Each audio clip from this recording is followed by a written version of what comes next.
On pourrait penser que prendre un aliment connu pour être bon marché et décontracté, puis essayer de convaincre les gens qu'il s'agit de haute cuisine, serait une stratégie commerciale perdante. Cela a été un succès pour California Pizza Kitchen jusqu'à son déclin. C'est pourquoi nous allons évoquer l'ascension et la chute de California Pizza Kitchen. Mais avant de commencer, n'oubliez pas de vous abonner à la chaîne Weird History Food. Ensuite, laissez un commentaire et dites-nous quelles autres chaînes de pizza vous aimeriez découvrir. D'accord, il est temps pour une part chaude, fondante et étonnamment haut de gamme de l'histoire étrange de la nourriture. Avez-vous déjà visité le California Pizza Kitchen? Non, mon Dieu, non. Le California Pizza Kitchen n'aurait pu être inventé qu'en Californie, un endroit où l'on peut commander une pizza garnie de fromage de chèvre et de pignons de pain. Et tout le monde acquiesce comme si c'était normal. L'idée était tellement typique de Beverly Hills que ça en devient presque satirique. Une pizzeria gastronomique pour ceux qui ne vous laissent pas aller jusqu'à Spago, s'habiller chic ou croiser le regard de Wolfgang Puck. Et pourtant, issu de ce tourbillon ensoleillé d'ambition, CPK s'est d'une manière ou d'une autre propulsé d'une seule pizzeria étrangement chic à une marque mondiale. La chaîne a commencé en 1985, grâce à deux personnes que vous n'auriez pas imaginé révolutionner la cuisine californienne ou la pizza. Les avocats de la défense pénale, Rick Rosenfeld et Larry Flax. Ces hommes avaient consacré leur vie à défendre les accusés et à naviguer dans le système judiciaire. Un jour, la pizza. Peut-être que le système pénal les a brisés ou qu'ils aimaient vraiment les glucides. Nous ne le saurons peut-être jamais. Nous savons que la première California Pizza Kitchen a ouvert sur Beverly Drive après que le duo ait réuni une somme importante, principalement empruntée. 200 000 $ en prêts et économies et 350 000 venant d'amis.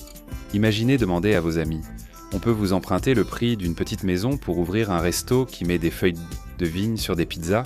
C'est un miracle que ces gens répondèrent encore à leurs appels. Mais bon, c'est la Californie. En fait, à l'origine, le projet n'était même pas une pizzeria. Le premier concept de Flax et Rosenfeld était une cafétéria de pâtes, ce qui vous dit tout sur la rapidité avec laquelle les idées de restaurants évoluent à Los Angeles. Mais finalement, la vision s'est précisée. Un spago pour les masses. Bien sûr, Wolfgang Puck avait déjà élevé les pizzas haut de gamme au rang d'art, mais son restaurant exigeait de l'argent, des efforts et la force émotionnelle de faire semblant de ne pas voir des célébrités manger à côté de vous. CPK offrait la même créativité dans un cadre plus convivial, un peu moins cher et moins intimidant. Une pizza sans les paparazzi. Pizzarazzi? Ah, il faudrait retravailler ça. Bref, tout cela n'aurait rien signifié sans un menu réellement attirant, et c'est là qu'Ed Ledoux, véritable magicien de la pizza, est intervenu. Ledoux, ancien chef pizzaiolo du premier spago de Wolfgang Puck, était déjà célèbre chez les gastronomes pour ses garnitures audacieuses, défiant les puristes, et il a gardé cette approche. Et si on mettait littéralement n'importe quoi sur une pizza? Énergie chez CPK. Le menu original proposait des ingrédients comme de la saucisse d'agneau, de la pancetta, du radicchio, des noix thaïlandaises et des feuilles de vigne. Des ingrédients qui, en 1985, étaient considérés comme tellement exotiques sur une pizza que certains clients pensaient sûrement participer à une émission de caméra cachée. Mais est-ce que ça a marché? Eh bien, vous êtes en train de regarder une vidéo d'analyse à ce sujet, alors qu'en pensez-vous? Quoi qu'il en soit, si CPK voulait une preuve qu'ils agissaient bien, elle est arrivée aussitôt. Leur toute première cliente était l'actrice Shirley MacLaine. Le jour de l'ouverture, on ne pouvait pas imaginer un moment plus californien, à moins qu'Oprah ne descende du ciel en saupoudrant des germes de luzerne. Et une fois que les clients se sont rendus compte que la nourriture était vraiment bonne et qu'on ne leur faisait pas payer un prix exorbitant, la foule a suivi. À partir de ce moment-là, CPK a été un succès. La combinaison de la nouveauté, du luxe accessible et du facteur « Waouh, c'est bien meilleur que ça en a l'air » a fait que le restaurant s'est répandu comme une traînée de poudre. En fait, c'est la Californie, alors disons que ça s'est répandu comme de l'avocat sur du pain artisanal. C'était frais, c'était créatif, c'était amusant et surtout c'était un petit plaisir pour lequel on n'avait pas besoin de prendre un deuxième prêt immobilier. Le timing était parfait. Sous Reagan, l'Amérique investissait dans des restaurants tendance mais moins dans la haute cuisine. California Pizza Kitchen était comme les petites roues pour la nourriture bourgeoise et les gens adoraient en ça. Réussir à Beverly Hills était une chose, mais savoir si le concept survivrait hors du cercle des célébrités en était une autre. Alors, un an après l'ouverture, CPK a franchi sa première grande étape, une deuxième adresse au Beverly Center. Le passage du succès local à la chaîne nationale s'est ensuite produit en 1989, lorsque le Mirage à Las Vegas a ouvert le premier California Pizza Kitchen franchisé. Las Vegas est l'épreuve ultime pour un restaurant. Si des clients ivres à 2h du matin et des familles à 18h aiment votre cuisine, c'est un succès. Il s'avère que le menu, qui semble avoir été inspiré par une soirée bien arrosée, a parfaitement fonctionné. Soudain, l'idée d'une pizzeria chic et décontractée paraissait non seulement plausible, mais aussi prête à être franchisée. En 1992, CPK s'était développé jusqu'à compter 26 établissements répartis dans 7 États.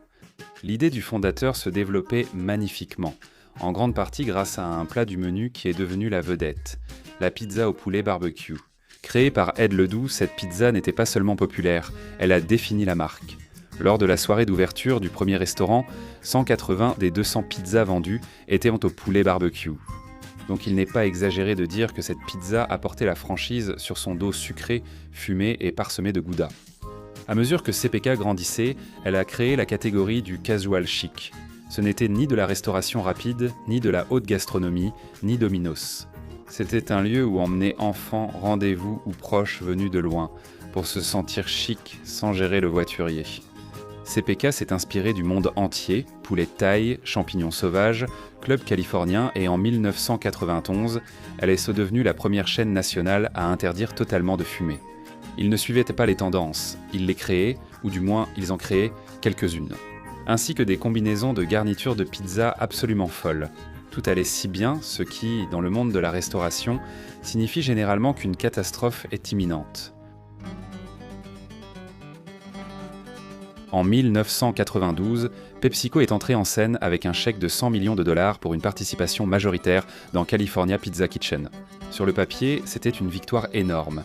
La validation d'un géant de l'entreprise, une montagne d'argent et la promesse d'une expansion nationale. Mais dans l'industrie, tout le monde a eu la même réaction. Pepsi, chérie, tu as payé combien ? Oui, tout le monde était d'accord. Pepsi avait payé beaucoup trop cher. Cela a mis une énorme pression pour développer la chaîne si vite que cela frôlait l'imprudence. CPK a ouvert 15 nouveaux magasins en 1993 et 28 de plus en 1994, tous alimentés par les sodas, l'argent et l'optimisme. Mais au lieu de dominer l'Amérique, ils se sont heurtés à un mur de réduction des coûts et de mauvaises décisions. Pour réduire les coûts, Pepsi a remplacé les ingrédients frais de CPK par des ingrédients surgelés, parfois littéralement le même fromage utilisé pour Pizza Hut. Bien sûr, les clients l'ont remarqué immédiatement, car on est passé d'une pizza gourmet au poulet barbecue à quelque chose qui avait le goût d'avoir été cryogénisé pendant 6 mois. L'expansion agressive a mené CPK sur des marchés où les clients ne voulaient pas payer plus pour une pizza sophistiquée. Demander aux clients des petites villes américaines de payer des prix de Beverly Hills pour une pizza au poulet thaï, c'était en un mot vraiment stupide. Et ça n'a pas marché, tout le monde a détesté ça, et ça a fait perdre de l'argent. Donc les choses ne vont pas bien. Au milieu des années 90, la stratégie avait implosé. Pepsi a fait marche arrière, ralenti l'expansion, réintroduit des ingrédients frais et, finalement, a abandonné. En 1997, le géant des sodas a vendu sa participation à une société de capital investissement, mettant fin à l'une des fusions les plus étranges de la restauration. Pizza et soda enfin réunis, puis très rapidement séparés. Lorsque Pepsi s'est finalement retiré du secteur de la pizza en 1997, California Pizza Kitchen est tombé dans les bras d'une société de capital investissement nommée Brookman, Rosser, Sherrill et compagnie. Ce n'était pas la dernière fois que CPK changerait de propriétaire, mais c'était la dernière fois qu'il appartiendrait à une entreprise avec autant de noms de famille. Bref, Brookman, Rosser et Mustafoods avaient un objectif simple: introduire CPK en bourse, gagner beaucoup d'argent et surtout ne pas répéter les erreurs de Pepsi. Donc naturellement, la première chose qu'ils ont faite a été d'embaucher un cadre vétéran de la restauration nommé Fred Heap, qui a immédiatement répété les erreurs de Pepsi, mais avec plus de tableurs. Heap est arrivé en force avec un plan d'expansion agressif qui prévoyait 18 nouveaux restaurants en 2000, 22 en 2003 et 28 en 2004. Pour un restaurant, c'est comme demander à quelqu'un après 2 semaines s'il veut rencontrer tes parents. Sur le papier, cela semblait impressionnant, surtout parce que CPK a annoncé une augmentation de 60% de ses bénéfices au début de 2003. Les investisseurs aiment voir les chiffres grimper et CPK semblait soudain avoir percé le secret. Prenez une pizza gastronomique abordable, multipliez-la par le capital investissement et boum, les actions explosent. Mais le problème avec le capital investissement, c'est que parfois la croissance signifie de mauvaises nouvelles déguisées. En mars 2003, California Pizza Kitchen a discrètement réduit ses prévisions de bénéfices pour le premier trimestre, ce qui en bourse signifie ne posez pas de questions. Rick Rosenfeld, l'un des fondateurs de CPK, n'a pas apprécié ces calculs suspects. Il a commencé à enquêter et a découvert que les chiffres de bénéfices, soi-disant brillants, ne l'étaient pas du tout. C'était comme une lampe torche sur un mur de briques. Les nouveaux établissements peu performants tiraient l'entreprise vers le bas, et les rapports embellis ne faisaient que masquer les défis financiers importants auxquels la société était toujours confrontée. C'est si stupide que c'est génial. Non, c'est juste stupide. Une fois la vérité révélée, la situation s'est rapidement dégradée. Heap et son directeur du développement, Tom Ginneman, ont été immédiatement licenciés. Les fondateurs, Rosenfield et Flax, sont revenus en trombe, tels des pères découvrant que les adolescents à qui ils avaient confié la maison avaient brûlé le garage. En 2003, le duo a repris l'entreprise comme co-directeurs généraux et coprésidents, relançant l'activité et cherchant à stabiliser une société ayant traversé 2 crises d'identité en moins de 10 ans. Avec Rosenfeld et Flax de retour aux commandes, California Pizza Kitchen a connu une longue période de stabilité relative, aussi stable qu'une chaîne de restaurants peut l'être lorsque son produit principal est la pizza mais imprévisible. De 2003 jusqu'à 2011, les fondateurs ont réussi à développer la marque de façon régulière et à remettre de l'ordre dans le chaos laissé par les anciens dirigeants corporatifs. Aussi attachés à leur création, ils ont finalement décidé de transmettre le relais à une autre société de capital investissement. Car cette histoire semble exiger au moins un rachat par effet de levier chaque décennie. En 2011, California Pizza Kitchen a été vendu à Golden Gate Capital pour 470 millions de dollars, ce qui est soit une bonne affaire, soit un avertissement, selon ce que vous pensez de l'avenir de la cuisine à base d'avocats. Golden Gate a aussitôt commencé à travailler sur la marque. En 2013, CPK a lancé des pizzas sans gluten certifiées par le Gluten Intolerance Group, annonçant officiellement à tous les clients que le gluten était annulé. En 2014, l'entreprise a commencé à inaugurer des établissements Next Chapter avec des intérieurs modernisés, des tables élégantes, un éclairage chaleureux et des choix de design qui murmuraient « Nous voulons récupérer les millennials ». En 2015, près de 80 établissements ont été rénovés avec des concepts à ciel ouvert et des cocktails artisanaux.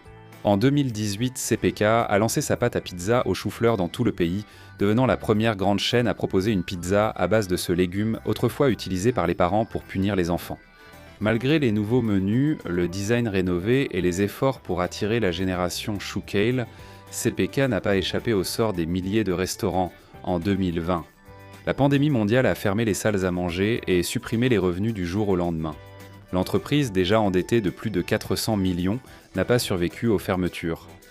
Ainsi, en juillet 2020, California Pizza Kitchen a déposé le bilan et Golden Gate Capital a perdu la totalité de son investissement. Quelque part, un investisseur a regardé une feuille de calcul et s'est dit « on aurait dû acheter la cafétéria de pâtes ». Le processus de faillite a été chaotique mais efficace. La vente programmée des actifs, cependant, a échoué lorsqu'aucune offre qualifiée n'a été reçue. Apparemment, personne ne voulait acheter une chaîne de pizzeria pendant une épidémie, allez comprendre. Mais cet échec a en réalité aidé CPK à se restructurer. En novembre 2020, l'entreprise est sortie de la faillite avec une dette considérablement réduite et un nouveau directeur financier, Judd Tiernauer, dont le poste aurait tout aussi bien pu s'appeler « S'il vous plaît, ne laissez plus jamais cela arriver ». À la mi-2021, l'entreprise travaillait avec des conseillers pour refinancer les 177 millions restants de sa dette et retrouver une certaine stabilité financière. Après une longue période difficile marquée par la faillite, des changements de propriétaires et la croûte de chou-fleur, California Pizza Kitchen s'est transformée en une version plus petite et allégée. La chaîne comptait plus de 250 restaurants dans le monde, mais en 2023, ce nombre était tombé à environ 184. Aujourd'hui, elle se maintient toujours autour de 185 restaurants répartis dans 32 États et 10 autres pays. Ce n'est plus la grande enseigne branchée des centres commerciaux des années 90, mais elle est loin d'être devenue insignifiante. En fait, la réduction de la présence semble avoir stabilisé la marque, un secteur qui continue de prospérer et la gamme de produits emballés pour les consommateurs de CPK. L'entreprise vend chaque année 29 millions de pizzas surgelées en supermarché, bien plus que de clients dans ses restaurants. CPK sert 21 millions de clients par an, mais plus d'Américains consomment leurs pizzas achetées en supermarché que celles dégustées au restaurant. Le rayon surgelé est devenu la seconde vie discrète de CPK. Honnêtement, une activité secondaire de 29 millions d'unités, ce n'est pas rien. Puis, en novembre 2025, le chapitre suivant a commencé avec... Oui, c'est exact, encore de nouveaux propriétaires. CPK a été racheté par le consortium Brand Partners et Eldridge Industries pour moins d'1 million de dollars. Selon l'interprétation de ce chiffre, l'accord est soit un nouveau départ prometteur, soit l'achat d'une maison à rénover dans la restauration, pensant avoir les compétences nécessaires. Les nouveaux propriétaires récupèrent une marque reconnue mais fragilisée, avec une grande notoriété, des fans fidèles de ses produits phares et un solide empire de pizzas surgelées. Après 40 ans, de nombreux menus, plusieurs rachats, une faillite et plus de réinventions que Madonna, California Pizza Kitchen existe toujours. Plus petite, plus étrange et absolument impossible à éliminer. Reste à savoir si la chaîne pourra se reconstruire, s'étendre ou se réinventer une fois de plus. Mais si l'histoire nous a appris quelque chose, c'est ceci. Tant que les sociétés de capital investissement seront là, à tirer le dernier sou de chaque marque que vous connaissez, California Pizza Kitchen trouvera toujours un moyen de survivre. Qu'en pensez-vous ? Êtes-vous fan de California Pizza Kitchen ? Dites-le nous dans les commentaires ci-dessous. Et pendant que vous y êtes, jetez un œil à certaines de ces autres vidéos de Weird History Food.